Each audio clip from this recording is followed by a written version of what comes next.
Good morning. I wasn't going to say anything about this, but last week several people asked me, they saw me walking up to the pulpit, and multiple people asked me, is something wrong? Well, it's not right now, but yes, something happened prior to last week, a night or two before that, where I actually fell down about half a flight of stairs in the house. Fortunately, I managed to break my fall with my face when I got to the landing. We had a fan sitting on the landing that was about that tall off the floor. When it finished, it was that tall and laying on the floor and in pieces. So at least this week, hopefully I've been able to walk up to the pulpit a little easier than I could last week. But if you had a question, that's why I walk so gingerly getting up here. Now, one of the things I want to talk about is, Linda and I, before, have taken a number of trips. One of the trips we took was to Rome. And one of the issues you have when you take a trip to a place like Rome is that you can get so caught up in things like the Colosseum and the Vatican museums, which are incredible. I mean, the stuff that they have looted there, put there, that etc., that they have there is incredible. Our hotel was literally a stone's throw away from the doorway to the Pantheon. So it's incredible to be there. But the problem is sometimes you get so focused on these incredible things that you miss the big picture. And the big picture was, it was beautiful just to walk the streets of Rome, just to look all around you and kind of absorb it and take it in, more than any one item you found. And here we had a square we walked around where they had vendors selling things, there were shops on the side, there was food you could buy, there was all kinds of stuff like that, and it's just a totally different atmosphere, and it's very easy to miss the big picture because you're so focused on all the things you have to do and see. We've got a similar situation here in chapter 7, because Paul has been talking about singleness, he's been talking about divorce, he's been talking about remarriage, he's been talking about widows, he's on and on and on. But the real topic of the entire chapter 7, all of chapter 7, can be summarized in one phrase. And that phrase is, serve God in any situation. The point isn't all the rules about all these different states that you're in. And it's true, we go through this, we talk about this, they're important. But the main point is, I don't care if you're single, I don't care if you're married, I don't care if you're divorced, I don't care if you're widowed, you can still serve Christ no matter what state you're in.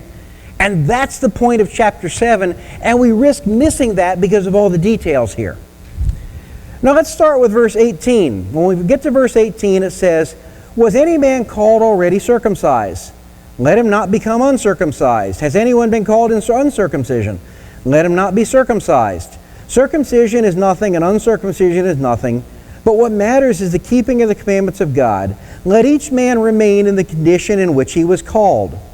What I want to talk about here is contentment. Sometimes we are so anxious to change our situation that we forget about serving God in the situation we are in. Right here when he's talking about this, he's talking about marriage, but there's also wider implications. He's talking about if you come as a Jew, serve God as a Jew. Doesn't mean stay in Judaism, but it means it doesn't matter. You've come as a Jew, you still serve God as a believer. If you've come as a Gentile, you serve God as a believer. In our modern society, we could translate that to, I don't care what race you are or what nationality you are, serve God as a believer once you become a believer. And that's his point he's trying to make here. Now, interestingly, he's bringing up an example from the law, but we can see in verse 20, he's tying that example back into the idea of marriage again. But the idea of what he's showing from the law is that believers are now free from the law. Remember, the law has been fulfilled by Christ. It was never set aside. It was never abolished. But it was fulfilled, and by being fulfilled, we are no longer under the law. The Mosaic law is not in effect in our lives. Now, one of the things I think that I have to admit, when I read verse 18, I almost cracked up laughing, and I've done this before when I've read 18. I think Paul deliberately picked something not only humorous, but something completely absurd as his point to show how ridiculous it was what people were trying to do in order to get into God's grace. And if you look, it says, what any man called already circumcised, let him not become uncircumcised. I started thinking about that and just cracking up. Especially in that society with their technology, that is an impossibility. And not only, who would even think of that, of sewing things back on? It makes no sense whatsoever, but I think Paul deliberately picked that because it made no sense. To say, look at how ridiculous what you're saying is. Look at the idea of how you're trying to change things so you can get to a spot where you can serve God. I mean, the Corinthians at that point in time were saying things like, should I divorce my spouse so I can serve God? They were saying things like, should I divorce an unbeliever because now I've become a believer? We have on and on these misunderstandings of the Corinthians, and I think Paul's throwing it right back in their face saying, guys, this is absurd. Don't even think in these ways. It also means, when we're talking about the law here, that they were free of the commands of the Judaizers. Judaizers were people who wanted to take the Mosaic law and apply it to believers. This circumcision-uncircumcision debate was all about that, where the idea is that if you became a believer, you had to be circumcised because the Jewish law required that. The reason for circumcision was it was symbolic to show you were under the covenant that was the Abrahamic covenant. Well, the fact is, we are not bound by the law. We are not bound by that covenant. The fact is, Christ has paid the price. We now have direct access to the Father that the Jews never had. They were still believers, don't get me wrong. But we have a lot of things like that, and we don't have the same legalistic system set up. One of the things I remember growing up is, again, I've told you before, I went to Riverdale Baptist School. And while the school was great in some areas, the one thing they were hung up on was creating a legalistic system for believers to live under, not the Mosaic law, but their own legalistic system. No alcohol. Now, admittedly, if you're under 18, you shouldn't, at that point, 21 now, you shouldn't have been drinking because it was illegal. But their point was, even if you were over 18, didn't matter. And not just students, if your family drank, there was a problem, things like that. And I'm not talking about drunkenness here either, I'm talking about just drinking. If you played cards, it was a sin. If you ever danced, it was a sin. I mean, you could go on and on and on about the various things that were sins then. And you know what I saw happen with that? What I saw happen was good friends who were believers that ultimately ended up rejecting all of the teachings of the Bible or all of the teachings of the school. Because this legalism was laid on top of it that had no place in the Christian life. And instead, it pushed the people away. And not only that, but I graduated in a relatively small class that was really, really good kids. We didn't have a lot of troublemakers in the class. And within about 2 years after graduating, I ended up meeting on the street a number of them. And you know what I found? A bunch of them had gotten into drugs. Several of them were addicted to alcohol. One of them had gone off the deep end the other way and became not only King James only, but had to disassociate with all Christians that weren't KJV only. I mean, I could go on, and they were really messed up. Not because they were bad kids, but because what happened is they were so bound in legalism that when that restriction was taken away from them, they completely went the other direction. Now, fortunately, most of them turned back around as they grew up a little bit more. But the point being is it didn't work because the truth is the law has been fulfilled, and that also means we don't have to create new laws to put onto Christians. Now, if we look in verse 19, we see there is a danger to what I just said and to what Paul said in here. The danger is that circumcision is nothing and uncircumcision is nothing, but what matters is the keeping of the commandments of God. Many people think, the law is fulfilled. We're not under the law. We can do anything we want. That's not what's being said. What's being said is you are not under the legalistic system that has these specific requirements. Right and wrong still exists. God still has given commands. And it doesn't mean we are free from to do anything we want. As a matter of fact, Paul and John both fought against something called antinomianism. That is literally from the Greek word nomos. Nomos means law. And antinomianism literally means a system which is against law, where there is no law. There are churches today that preach, because we are forgiven, we can commit any sin we want to and still be in God's grace. Well, we are in His grace, don't get me wrong, but still be doing anything we want and not have any consequences, not have to worry about it. Well, God will still correct us. God still wants us to do right and wrong. I mean, people that feel they have no restrictions whatsoever because they're believers.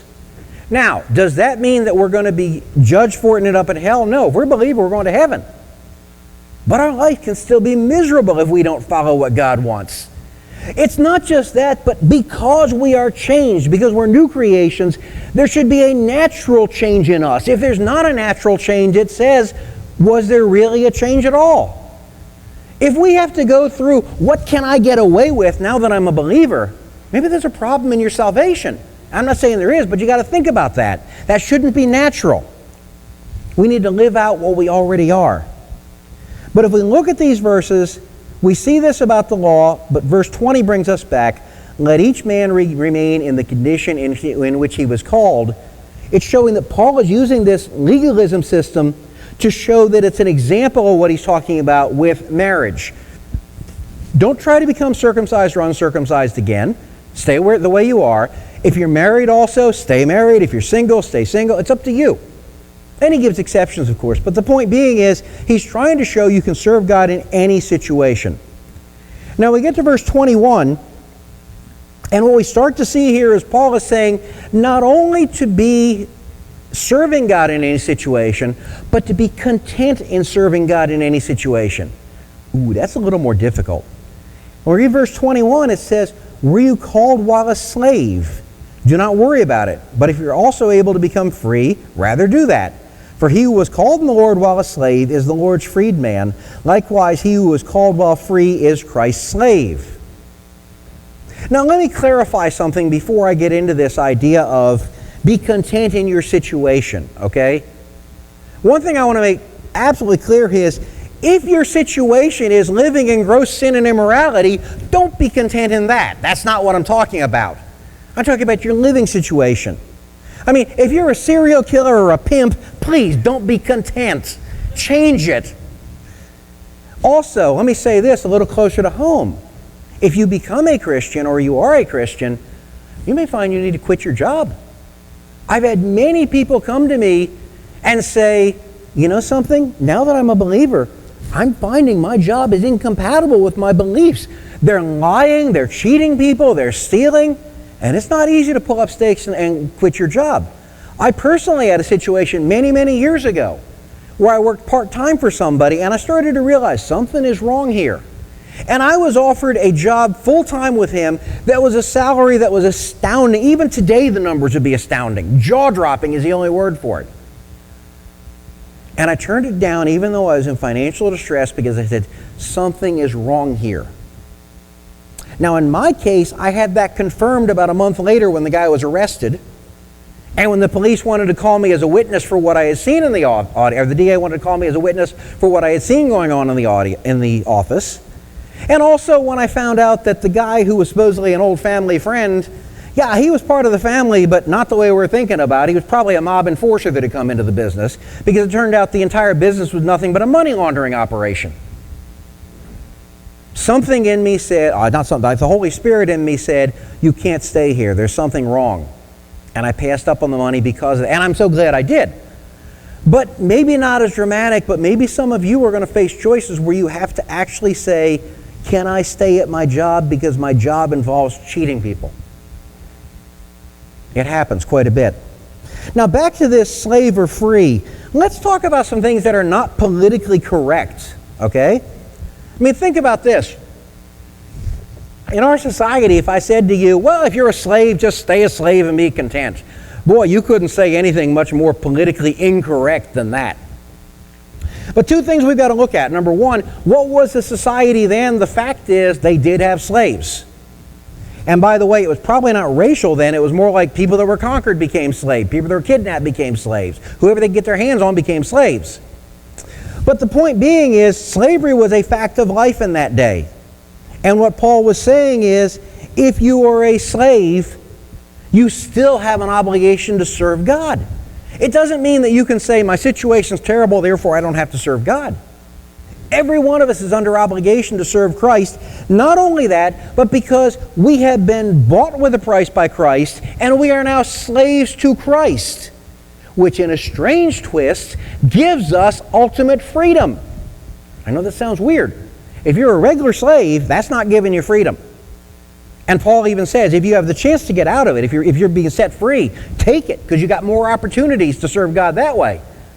But if you're bound and slave, remember, you are a slave to Christ ultimately. And it's weird, as I said, this slavery gives us freedom. One of the things I remember when I was younger, I remember being in a church in a Sunday school class, and they asked us to go around the circle, and each person tell who they would like to be if they could be anyone, and who they would trade their life for. And today you'll hear things like, oh, if I were Bill Gates, I'd have billions of dollars, and I could do this, and I could do that. Or if I was, whoever, pick a billionaire out of your name, okay? Well, you know something? If you're saved and they're not, I don't care how much money they have, you are a slave to Christ, which makes you more free than any billionaire could possibly be. Whether it's a billionaire, whether it's a famous athlete, whether it's an actor or actress, whoever you want to pick to trade lives with, they're not as free as you are if you're saved and they're not. You have a freedom to serve God that they do not have. And that freedom to serve God is in any circumstances. Now, if we continue on in these verses at 23, it says, you were bought. Let me get these apart. You were bought with a price. Do not become slaves of men. Brethren, let each man remain with God in the condition in which he was called. Right off the bat, he's talking about we're slaves to Christ. Don't become a slave to men. Wonder what he was talking about there. Kind of a strange phrase, isn't it? Because he's talking about a person who is liberated, and I think what he's talking about there is enslaving ourselves through circumstances, and we do that ourselves too. How many people in here, and I've done it myself, have ever been a slave because of money? You really can't change jobs, you really can't move, you really can't do this, you really can't do that. Doesn't matter what God calls you to, you're kind of stuck. Some people are slaves to alcohol or drugs. They can't serve God because they've got to get that next fix or they've got to get that next drink. Other people, slaves to power. Look at politicians. Most politicians, unfortunately, to make it up the ladder, have to sell their souls. Most of them are not talking about what they believe anymore. They're talking about what will get them votes. Look at Congress. What are they talking about? Who can I give something to get them to vote for me? They're not looking about for what's best for the country or what their principles are.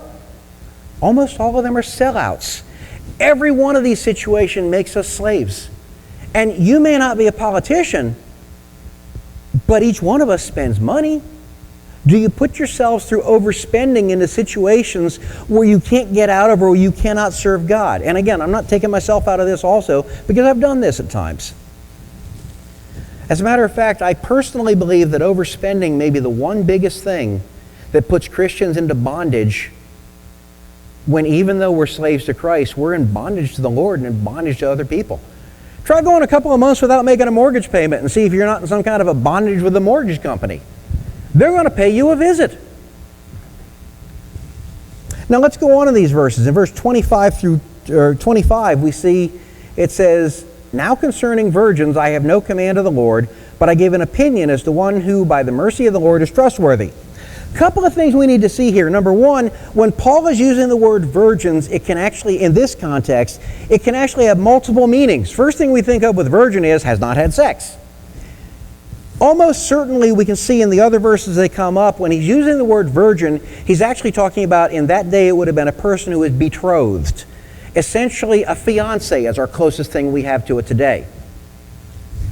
So what he's talking about is people who have not consummated the marriage, but who are already engaged to be married. Okay? The second thing we have to see is from verse 25 right through verse 40, Paul is giving personal opinion. Inspired, yes, the entire Bible is inspired by God. But Paul's not saying this is an absolute command you have to follow. Instead, what he's saying is, here are some things I think you ought to know for practical reasons, and they're going to help your life out and make it easier for you to serve God. But it's not absolute commands from 25 through 40, and we're going to see that. Now in 25, as I said, he said, not a command from the Lord, but he continues on and says, I think then that this is good in view of the present distress, that it is good for a man to remain as he is. Number one, it's not a command, but number two, you see that word in this present distress. What's he talking about? We don't know exactly why, but there must have been some kind of persecution going on. And what he's saying is, in these circumstances, I think it's better for you not to get married. Let's face it, if you are in distress, if you're being persecuted, if you have people coming after you, it's easier to look out for things if you're alone usually than if you're married, and especially if you got kids. I mean, you think back to some place like Nazi Germany or something. It was much easier for a single person to try to flee them than it was for a guy to gather up his entire family and find a way to get out. Not that it didn't happen, but a practical sense, it's much easier that way. Now, one of the things we have is a misconstruing of this verse, and this verse is one of the verses that's used by the Roman Catholics to say, see, if you're going to be a priest, you have to be celibate and you have to stay unmarried. That's not what that verse is saying at all. As a matter of fact, it's not even a command. And not only that, I have a question for you. If church leaders are supposed to remain unmarried, then why did Paul say that elders are supposed to be the husband of one wife? It doesn't make any sense. But that's just misusing that verse. Now, if we continue on, and we are covering these verses a little fast this week, and it's more verses than normal, but I thought it was appropriate to group them together because they go over a lot of things we've already hit in the first part of the chapter as well. If we go to verse 27, it says, are you bound to a wife? Do not seek to be released. Are you released from a wife? Do not seek a wife. But if you should marry, you have not sinned, and if a virgin should marry, she has not sinned. Yet such will have trouble in this life, and I'm trying to spare you. Again, we can see the practical advice. The other thing he's saying is, serve God wherever you are, but then he's going to the other side and saying, but look, if you need to marry, get married. It's okay. You're not sinning. One of the things that I will never forget is being asked by someone, should I divorce my wife so that I can become a pastor because I need to have more time? I think you can guess what my answer was. And the truth is that people actually think that way. And what Paul is saying here, if you've got a wife, don't divorce her. Stay with her, live with her, and serve God whatever situation you're in. Again, it's all coming back to serving God in any situation. The truth is, you may have more time if you don't have a wife, but God never said, get rid of that wife. God ordained the family, God created the family, and God never says, break up your family so that you can serve God. One of the things we've talked about here in the past, I've been at other churches, the same thing, we've talked about the fact, I think we've agreed on this, I certainly know it's my strong opinion, I do not believe that our church should support a missionary if they take their children and send them off to missionary school and don't stay with the family. If they take them to the field with them, that's fine. If they take a furlough and come back and educate them here, that's fine. But I've met too many missionary kids that were completely destroyed because their parents would send them away 9 months a year or whatever. Yeah, you go live in some other part of the world and get educated while we do God's work. Everyone that I've ever known that was in that situation came away saying, they sacrificed me for God, and why should I like God? And they hated God in most cases. I think God ordained the family, I know He did, ordained the family unit. He created it, and there's no reason to destroy it to try to honor God. And that's what Paul's saying here. If you're married, fine. If you're not, fine. But practical advice, you probably may not want to get married right now because of this present trouble if you're not married already. But if you have to marry, you're not sinning. It's better than being immoral. So that's the advice coming from Paul again.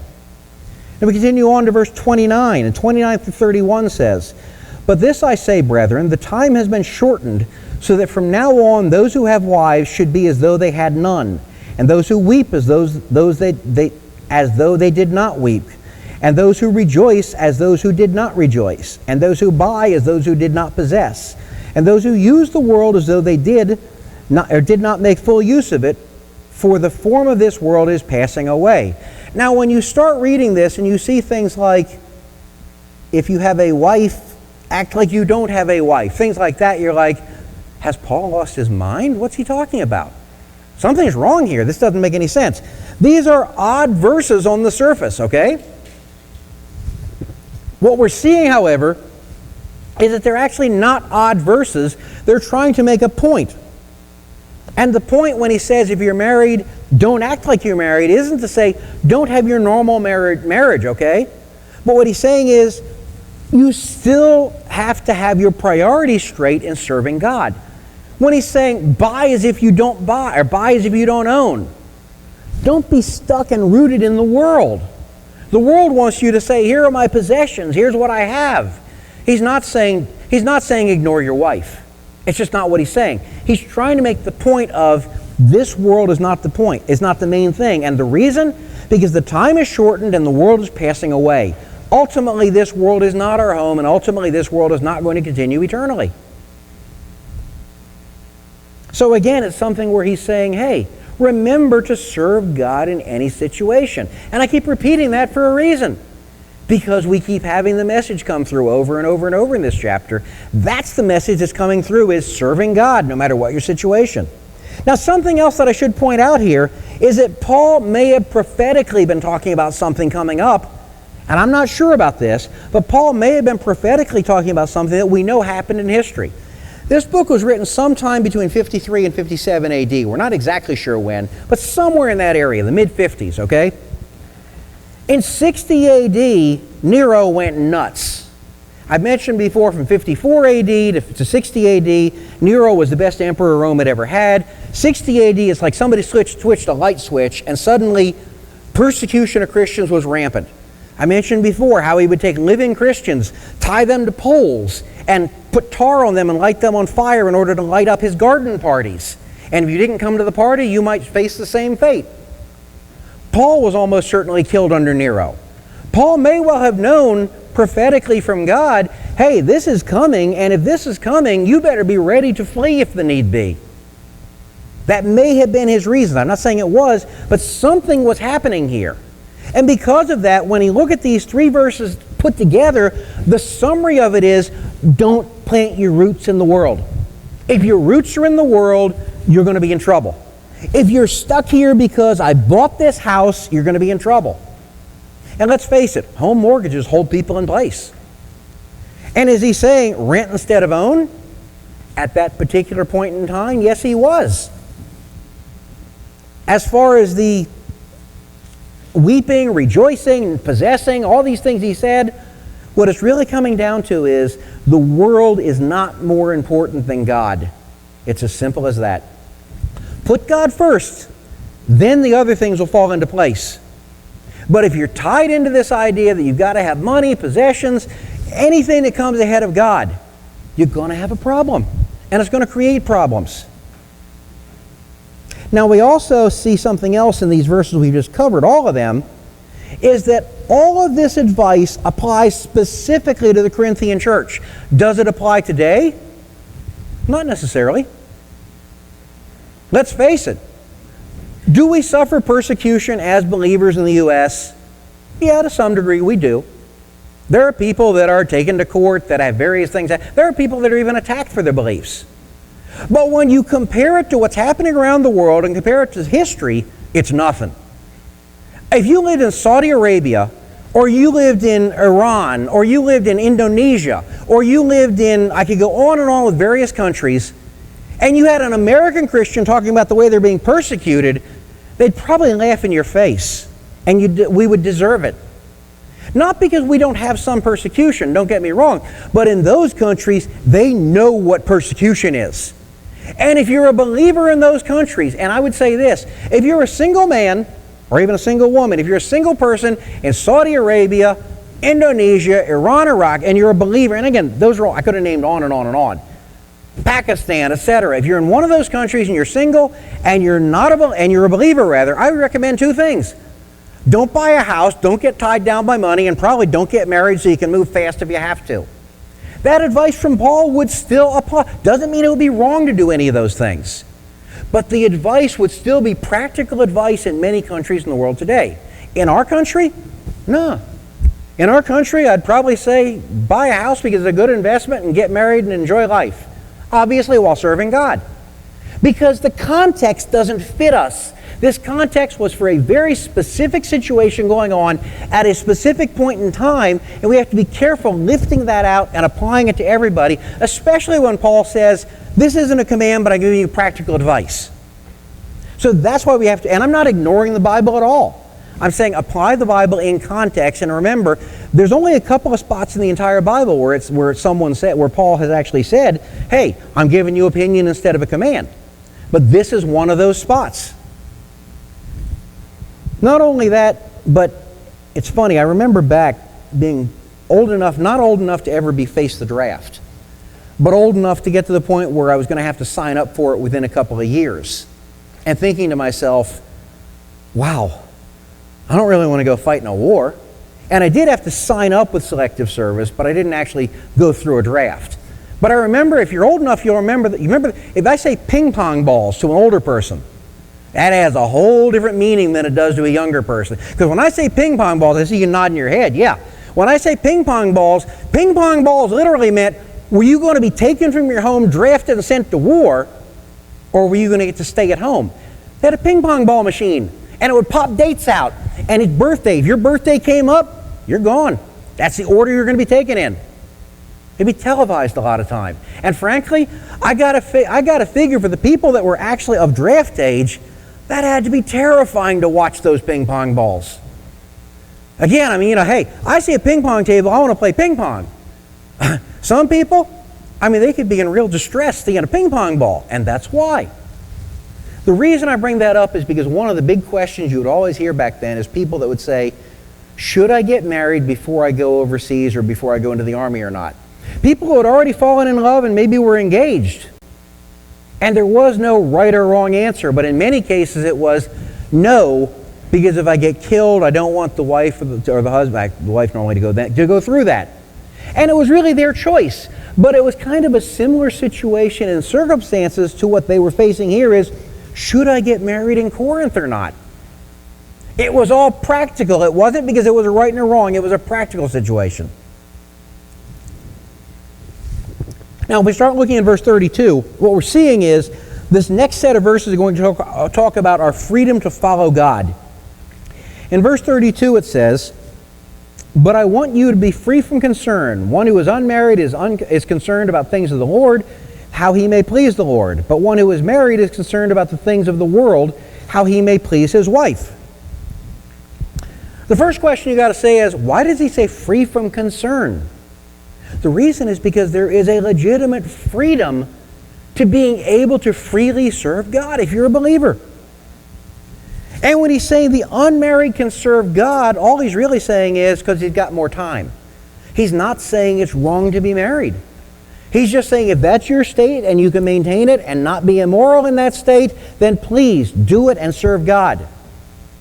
And when it says the married man must please his wife, if any of you are married, and many of you are, as I am as well, there's nothing wrong with saying that. It's just a practical fact of you have an obligation to please your wife. You have an obligation to be a good husband. It's not that it's wrong to do the other, to marry or not be married. It's just Paul stating facts about obligations.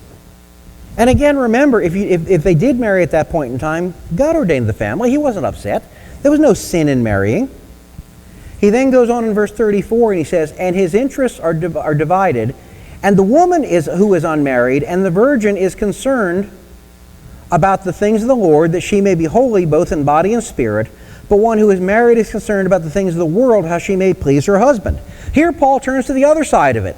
And also here where he's saying the unmarried woman and the virgin, I think this again is getting into where he's using that word. We're translating as virgin what really should probably be translated as fiancé in our language and our modern culture. That's what the most close equivalent to it, okay? But the point is, what he's saying is, if you are an unmarried woman, you have more freedom to serve God. Now again, this has been taken to extremes. That's how nuns came about in the Roman Catholic Church. There's nothing about that in the Bible. There's nothing to support it either. But that's how they've taken it. But you do have more time to serve God if you're not married. In verse 35 it says, and this I say for your own benefit, not to put a restraint upon you, but to promote that what is seemly, and to secure undistracted devotion to the Lord. Again, this is not a command from God. This is simply practical advice to say, if you're unmarried, it's easier to serve God in many cases. Now, one of the things I look at and I've seen over time is I've had cases where I have employees that are single or were single and are married, and they're still great employees, don't get me wrong. And I've had married employees, single employees, back and forth. And the one thing I've seen is when you have a guy who loves to do computer work and loves to investigate the mysteries of why the network went wrong and everything, and he's single, oh, he's a great employee, normally. The exception is if he's staying out till 4 a.m. drinking or trying to, now I haven't had this happen, but if he's staying out late at night and he's not getting sleep because he's so frustrated about finding a woman or something, that's different. But the guys that I've had who were single, they're like, hey, I got nothing else to do. Sure, I'll spend 17 hours straight working on this thing and fixing it. It was great. When they got married, they're still great employees, but their priorities changed. And that's understandable. And because of that, instead of getting upset about that, I gave them wedding gifts. Great, you're still going to be a great employee, but your priorities changed. And I've even said, one guy in particular I've said to at times, you know something? Take it easy. Take a break this day. Take a break this day. Go have dinner with your wife or something. And sometimes I'll even pay for it, just to say, look, it's fine to be married and you're still a great employee. I also know that children become a factor. Linda and I didn't have children. That's just the way it was. As such, it gives me more freedom to do things that I could not do if I had children. Would it have been nice to have children? Yeah. But that wasn't what happened, so therefore we had more time to serve the Lord.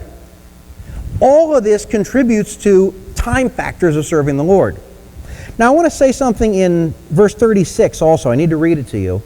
Verse 36 says, but if any man thinks that he is acting unbecomingly towards his virgin daughter, if he should be of full age, and if it must be so, let him do what he wishes. He does not sin, let her marry. That is from the New American Standard Version, and even though I like the NASB, that is probably one of the worst translations I've heard in the history of the translating of the Bible. Okay? The way the NASB translate that verse, it really makes it sound like if you're a pedophile and you like your daughter and she's hot, go for it, no problems. That is absolutely not what that verse is saying, and it's not even close to the subject of that verse, but it is a horrendous translation if you have the NASB. And the NASB is the only version that does this. As a matter of fact, the ESV translates this as, but whoever is firmly established in his heart, having no necessity but having his desire under control, and has determined this in his heart to keep her as his betrothed, he will do well. So then he who marries his betrothed does well, and he who refrains from marriage will do even better. That has nothing to do with marrying your unwed daughter, especially if she's a juvenile. And the NASB's translation here, the reason they did this is because, remember I said you had to look at that word virgin and realize it actually means fiancé? Well, they took it to mean daughter, which, yeah, it's possible, but it's really outside translation. And when you do that, you end up with some translations that just end up horrifyingly bad. As I said, I don't think I've ever seen a worse translation in any version of the Bible than this particular verse in the NASB. Because it obviously not only doesn't mean that, it's not even the subject of it. But if we start looking at what it's really saying is, what it's really talking about is the fact that if you are engaged, and instead of getting married, you're able to control your desires and act morally, then it would be better to not marry in these present circumstances. That fits the context, that fits the language, that makes sense. If you read the NASB, it does not mean what it looks like it says. Again, it comes back to serve God in any circumstances. If we go to verses 37 through 40, it says, but he who stands firm in his heart, being under no constraint, but has authority over his will, and has decided this in his own heart, to keep his own virgin daughter, he will do well. Now again, that's the NASB translation. That word daughter is just wrong. It's not there. They did the same thing again. But then both he who gives his own virgin daughter, and again, that word has been added. It's not in the text at all. In marriage does well, and he who does not give her in marriage will do better. What's coming out here is simple. It's not a sin to marry. There's nothing wrong with marry. It was only practical advice Paul was giving. Marriage is an obligation. Some people function better when married. I function better when married than I did when I was single. Some people function better when they're single. Either way, we can serve God. And verses 39 and 40, a wife is bound as long as her husband lived, but if her husband is dead, she is free to be married to whom she wishes, only in the Lord. But in my opinion, she is happier if she remains as she is. and I think that I also have the Spirit of God. Very simple here. If you're a believer and your spouse dies, you're free to remarry. Now that may sound like a very simple thing to say, but honestly, I've known a number of people that felt like somehow they would be betraying their past spouse if they remarried. You may feel that way. You may feel guilt, and if you decide not to marry for that reason, that's fine, but God doesn't feel that way. There's no sin whatsoever in remarrying a believer if your spouse died. It's that simple. And that's what Paul's trying to say here. Now, I will say this. If you can remain a widow or a widower, I've seen cases, my grandfather was a good case, where suddenly when my grandmother died, he spent 15 more years serving the church, serving his family, becoming a confidant of every pastor his church ever had, leading the church, and right up into his 80s when he died, serving Christ in ways that it's not that it was wrong beforehand. He was still serving God completely before his wife died. But you saw a whole new phase of his life begin, because then he was a single person serving God.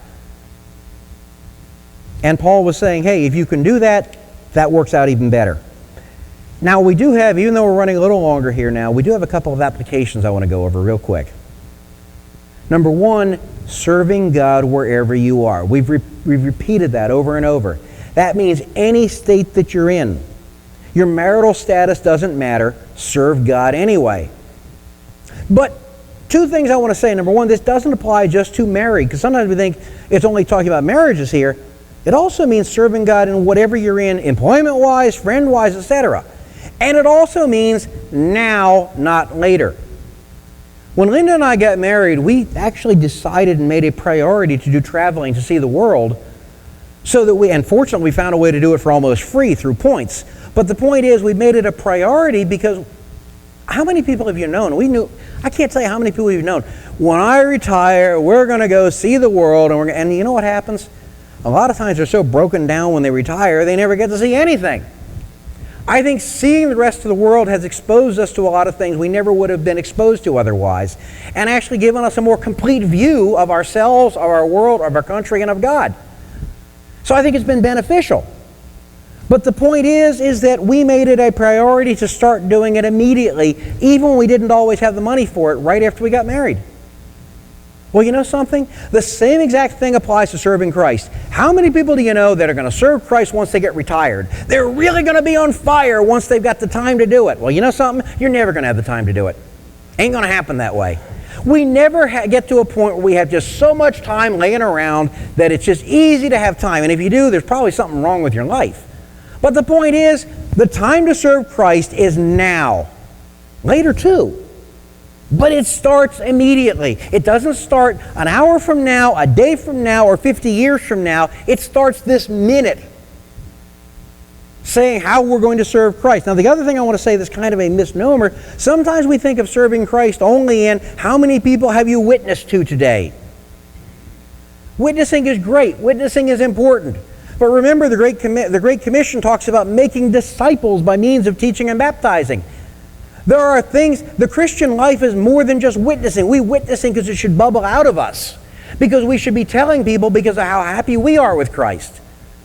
But if we're not growing in Christ, studying the Bible, learning the Scriptures, and developing as believers and being discipled, we don't have a story to tell. We may be saved, but that's it.